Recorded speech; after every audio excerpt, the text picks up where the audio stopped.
Ladies and gentlemen, we got him. Saddam Hussein captured alive, hiding in a hole tonight.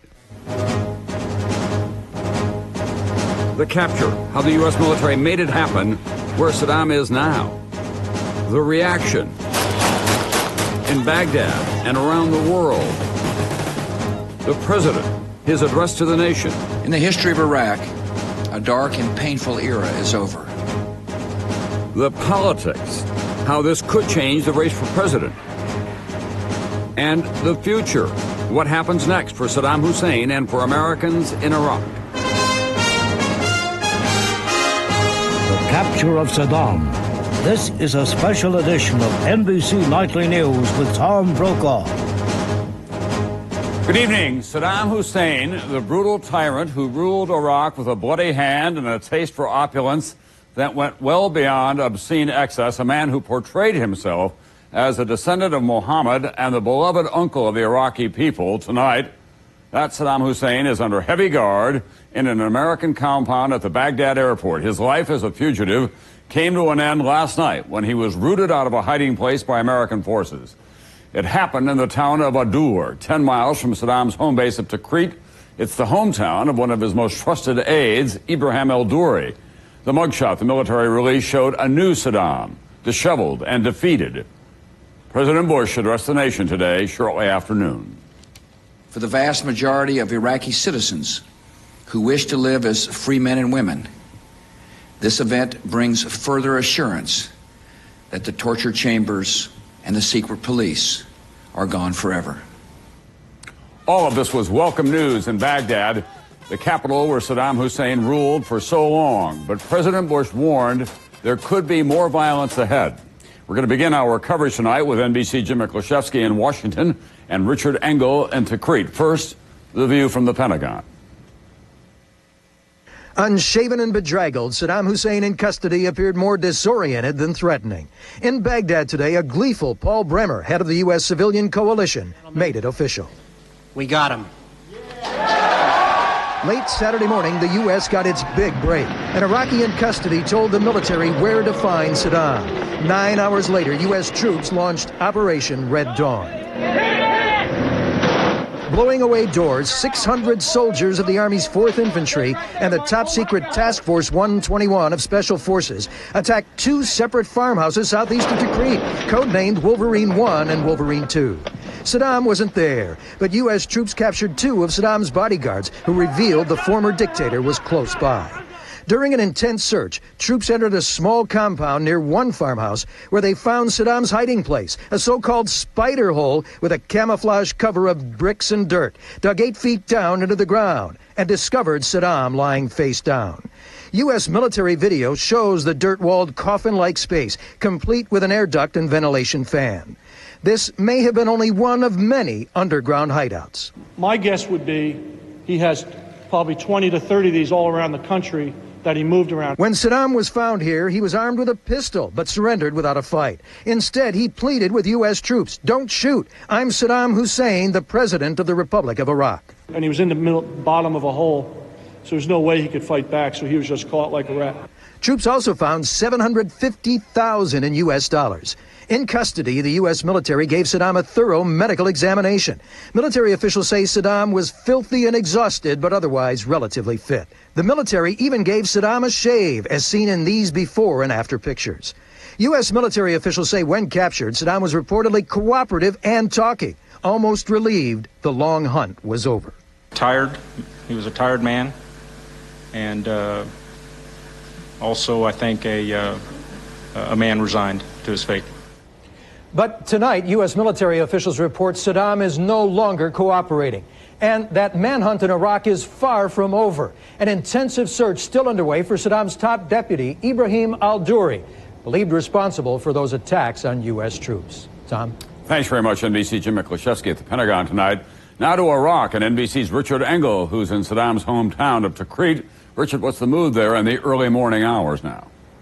Tom, this opulent room is inside what was once Saddam's main palace here in the city of Tikrit, a stark contrast to the hole in the ground where Saddam was discovered just 10 miles from here. One of the biggest manhunts in history came to an end here at this farm along the banks of the Tigris River. Fields growing with oranges, pomegranates, and sunflowers. Adur is the hometown of one of Saddam's closest aides, Ezzat al-Duri, the man the U.S. has accused of running the guerrilla campaign in Iraq. Tonight, people here, many Saddam supporters, were stunned and came to see for themselves where Saddam was caught. But the area was already cordoned off by U.S. troops. He's a brave man, a hero, they say. I still love Saddam. He'll always be in my heart, he says. This wasn't the first time Saddam had sought refuge in Adur. 44 years ago, Saddam fled to a farmhouse here after he failed to assassinate Iraq's prime minister. Saddam thought he'd be safe here again, only 3 miles from his home village of Oja. But 6 weeks ago, U.S. troops began closing in, cordoning off Oja, questioning local men about Saddam's whereabouts, letting people in and out only if they had special permits. This, U.S. commander said, and pressuring members of Saddam's extended family, led to his capture. Over the last 10 days or so, we brought in about 5 to 10 members of these families who then were able to give us even more information. And finally, we got the ultimate information from one of these individuals. After his capture, Saddam was believed to have been choppered south to Baghdad airport, where he was identified by former aides, among them his former vice premier, Tariq Aziz. Saddam was said to be uncooperative with his interrogators and unrepentant. Tom, there had been a $25 million bounty on Saddam's head, but U.S. sources say it's unlikely anyone will collect it. That's because the initial source of the information may himself be subject to prosecution. Tom? Thanks very much, NBC's Richard Engel in Tikrit, where it is already early Monday morning. The capture of Saddam Hussein was a closely held secret in Washington last night. The president returned to the White House from Camp David when he was told yesterday they appeared to have him. And early this morning, his national security advisor, Condoleezza Rice, told him the identification had been confirmed. A short while ago, I talked to Dr. Rice. Dr. Rice, the president went to bed last night thinking the United States may have gotten Saddam Hussein, but you confirmed it for him this morning at about 5:15. What was his initial reaction when you told him this is the man?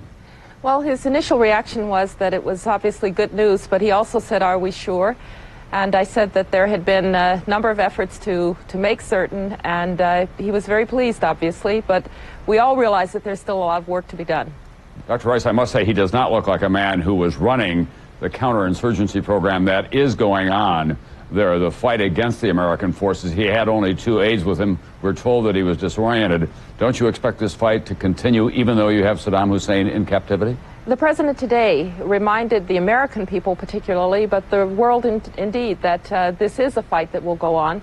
We do expect that violence will continue. We do expect that those who will clearly lose their privileges, who have terrorized their fellow Iraqi citizens, will continue to try to terrorize their fellow Iraqi citizens. And so, yes, we do not expect this to close the book on this struggle for Iraq's freedom. Finally, Dr. Rice, does the capture of Saddam Hussein mean that we can speed up the reduction of American forces in Iraq and speed up handing over control of Iraq to the Iraqi people? We have a very good plan ahead, a very good way ahead to return sovereignty to the Iraqi people. We will do that in the summer. That's the appropriate time.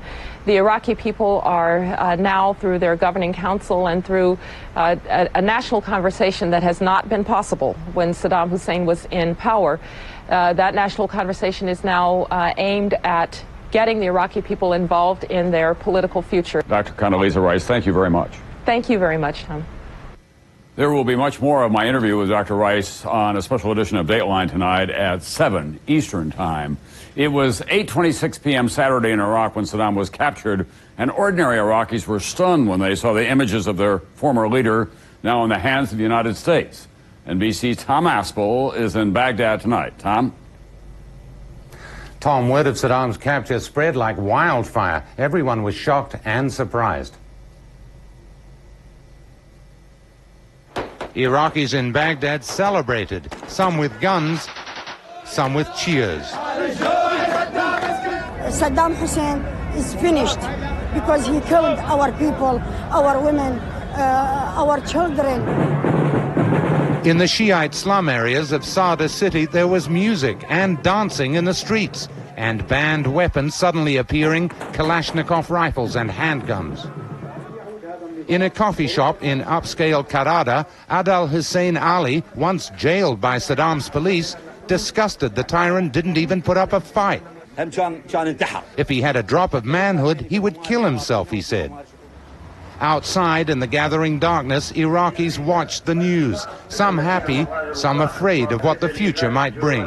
The coming days, we'll see if it's good or it's bad. Nobody knows. Just off Sadoun Street, a truck carrying fuel canisters burst into flames, but Iraqi police were quick to reassure people it was an accident, caused perhaps by some of the celebratory gunfire. A few Iraqis are bitter, though. In Fallujah, a hotbed of anti-American sentiment west of Baghdad, some Iraqis are calling Saddam's capture shameful and insisting only Iraqis should decide his fate. Tom? Thanks very much, NBC's Tom Aspel tonight. Now, more on the question of the Iraqi insurgency. Many predicted the deaths of Saddam's sons, Uday and Qusay, back in July, might bring that insurgency to an end, but it did not. Is Saddam now the key? Here's NBC's Andrea Mitchell. A brutal bombing at a police station west of Baghdad kills 17, a sign of just how dangerous Iraq still is. Will Saddam's capture now cut the heart out of the insurgency? Officials say short-term it could have the opposite effect. People might want to send the message that they're still alive and well and able to resist us. But long-term today could mark a turning point. It may well slow down some of the recruits, the foreign recruits who are coming to join the insurgency. Was Saddam running the rebellion out of his spider hole? The military says it found no cell phones, so doubt he was in charge. But they found documents that could lead them to the leaders of rebel cells. The real brains behind the insurgency, Saddam's deputy, Izzat al-Douri, is still at large. But even on the run, Saddam was the symbolic leader of the resistance. The U.S. hopes these images might destroy his appeal. The first pictures of him on Middle Eastern networks like Al Jazeera, as well as on Western networks, were this disheveled man looking almost like a homeless person. That goes a long way toward saying this guy is not going to be in control of anything. But the insurgency is still such a threat. The Pentagon has now taken some of the forces hunting weapons of mass destruction to combat the rebels instead. That could force the CIA to scale back the weapons search. Andrea Mitchell, NBC News, Washington. And Saddam's capture did not stop the killing of Americans today. One American soldier was wounded and later died while trying to disarm an explosive device found hanging on a telephone pole. Up next, a Saddam war crimes trial. How, where, who conducts it? Answers to some important questions. Later, America reacts to the news of the capture of Saddam Hussein on what turned out to be a memorable Saturday in mid-December. Back now with more on today's capture of Saddam Hussein. He now faces months of interrogation, but then what? How and where will one of the world's most wanted fugitives be put on trial for war crimes? That story tonight from NBC's Justice Department correspondent Pete Williams. Iraq's governing council has already proposed putting Saddam Hussein on trial before a special Iraqi court under rules drawn up just 4 days ago for trying members of his regime. Many in the U.S. support the idea. I definitely think that would bring this thing to some degree of closure, especially with the palpable fear that the Iraqis had of this terrible man. But some former U.S. officials say Iraq's legal system, warped by years of Saddam rule, is far from ready for the challenge. I don't think it's possible for the Iraqis to try him on their own. They don't have a structured judicial system. They'll argue about every detail, and it just won't work. Most experts agree Iraq will need international help, but what form? Some human rights groups argue the UN should help out, as it has in trials for war crimes in the former Yugoslavia. But the UN refuses to take part in any trial that could result in the death penalty, a punishment Iraq's governing council says it might well seek. More likely, experts say, legal help would come from the U.S., Great Britain, and other members of the coalition. But a law professor who consulted with Iraqi judges over the summer says that also has its risks. Unfortunately, there will be a sense that U.S. support, if it's only U.S. support, will taint the process as victor's justice. The administration hasn't said yet exactly how this will work, but one thing is clear tonight: Saddam will not be coming to the U.S. to face trial in any American courtroom. Pete Williams, NBC News, Washington. When I come back in a moment, we'll have reaction to the capture of Saddam Hussein from around the world tonight from our listing posts. It was the shot seen around the world and the announcement heard across the globe. We got him. Saddam Hussein. Saddam Hussein. Saddam Hussein. Saddam Hussein gefasst. In London's Hyde Park, there was open celebration among Iraqi exiles, and one image said it all. I think Iraq is born from beginning now. It's a new Iraq without Saddam. From Germany, which did not support the U.S.-led war, Chancellor Schroeder sent a note to President Bush expressing great delight and congratulating him on a successful operation. The French government saw it a little differently. C'est un symbole. We have a chance to get out of a crisis, and we must together grab it. As the story spread in the Arab world, many started to ask why the U.S. would now need to stay in Iraq. And there was this warning about continued U.S. presence. If it's not justified, then resistance will continue. Among those watching the news in Jordan, some of the last Saddam diehards. We all in Jordan love Saddam. He will win, and hopefully he will return to lead Iraq.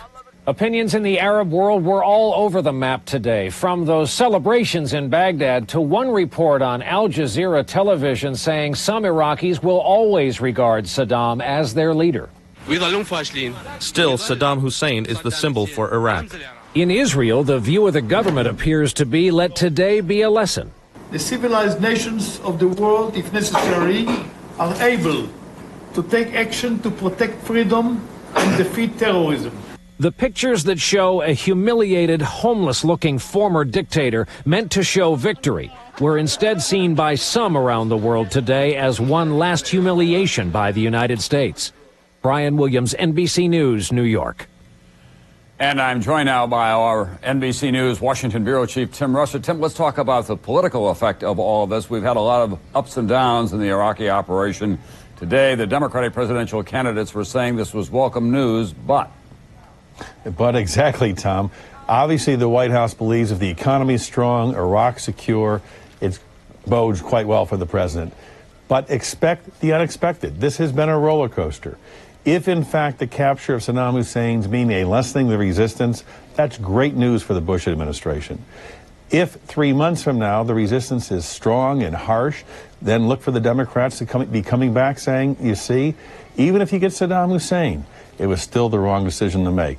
These are difficult times to navigate and to predict politically, but there's no doubt today at the White House, Tom, a lot of smiles for George W. Bush, their candidate, their commander-in-chief. They think this is an extremely helpful day. All right, thanks very much, NBC's Tim Russert tonight, talking about some of the political impact of this big day for the administration. I'll be back in a moment. America reacts to the news when we return. The news of Saddam's capture began to leak out early today, an electrifying way to start a Sunday morning in mid-December. NBC's national correspondent Jim Avila tonight on The Nation, responding to the news, we got him. In America, Sundays are for brunch. It's a pretty wonderful day. Sundays are for church. The bully from Baghdad that's been captured. Amen. And of course, Sundays are for football. But this Sunday is different. This Sunday, America celebrates the capture of a dictator. Denver Bronco fans raising an American flag at their tailgate party, watching the president announce Saddam in custody before kickoff. Chills. It's great. It's what we've been waiting for. At Chicago's Soldier Field, where stars and stripes fly above the bratwurst, ho, ho, ho, go Bears! They're surprised the former Iraqi strongman survived the raid. Why didn't they kill him? I don't understand why they would take him captive. As America's major news magazines changed their covers, Time replacing the lost Gospels with Saddam's mugshot, some military families got the news directly from the front. Tyrone sent me an instant message. Sylvia Ellington on the computer with her 101st Airborne son. Hey, Mom, we got Saddam. And I said, hey, good job, Tyrone. At Fort Stewart, Georgia, 36-year-old paralyzed Sergeant Kenneth Dixon says Saddam's arrest reminds those injured in the war why they were fighting. It made me feel like we wasn't over there for nothing, and my buddies didn't die in vain. And in America's largest Iraqi exile community, Dearborn, Michigan, congratulations! Relief that Saddam is alive, in custody, and headed for trial.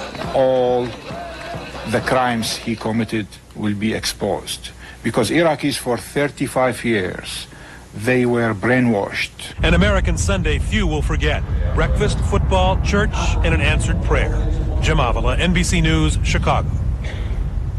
In Tikrit, which is Saddam's hometown, a popular graffiti read, "Long live Saddam," and to one of those messages, an American soldier spray-painted an addition, "Long live Saddam in jail." His capture is a major milestone, but as we have learned in this war and the one before it, Iraq is never a simple proposition. It is now early Monday morning and a new week, but as long as the dedicated fighters are out there in ambush position or stepping up for suicide missions, it remains a deeply dangerous place with miles and months to go before it is secure for Iraqi and American alike. That's Nightly News for this Sunday. There is continuing coverage on MSNBC on cable and, of course, on MSNBC.com. And up next, right here, a special edition of Dateline NBC, We've Got Him. I'm Tom Brokaw. I'll see you back here tomorrow night, if not before.